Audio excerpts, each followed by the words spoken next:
The president of the Philippines, Rodrigo Duterte, has threatened to expel European ambassadors within 24 hours, accusing the governments without citing evidence of plotting to have Manila expelled from the United Nations.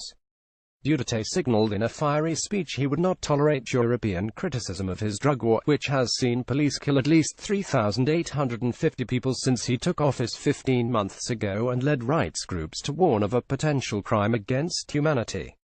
Duterte accused the European Union of interfering in the Philippines' domestic affairs, and alleged it wanted to get the country removed from the UN.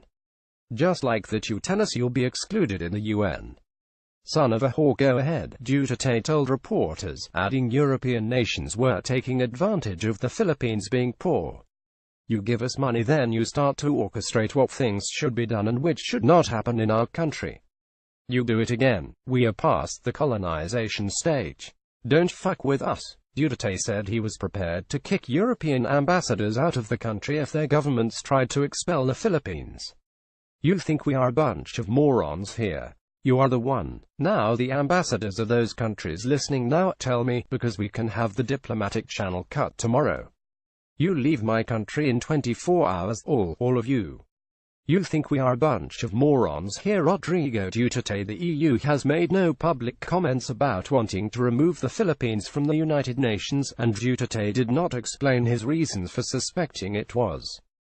Presidential spokesman Ernesto Abella later said Duterte's comments were an expression of outrage to criticisms by a small group of European lawmakers and aides who held a press conference in Manila on Monday to condemn the drug war.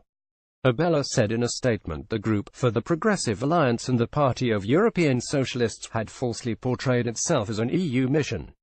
But Abella nevertheless insisted the group's condemnations justified Duterte's expulsion threat against the EU ambassadors.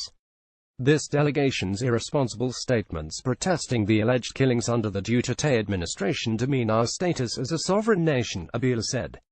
For so long has our president tolerated these undue interferences in our domestic affairs, and he has decided that these must stop if only to preserve the integrity and dignity of our state as a sovereign nation.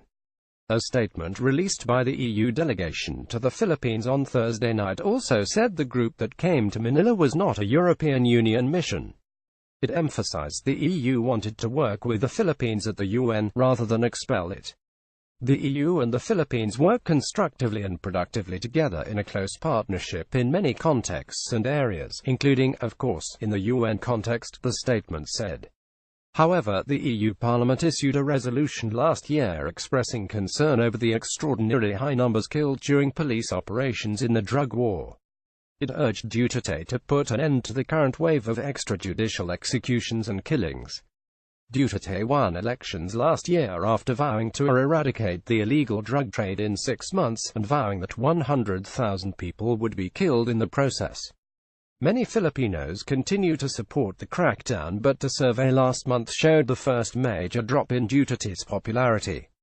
Aside from the nearly 4,000 people police have confirmed killing in anti-drug operations, thousands of others have died in unexplained circumstances.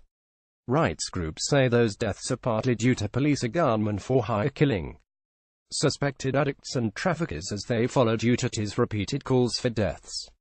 Duterte said last year he would be happy to slaughter 3 million addicts.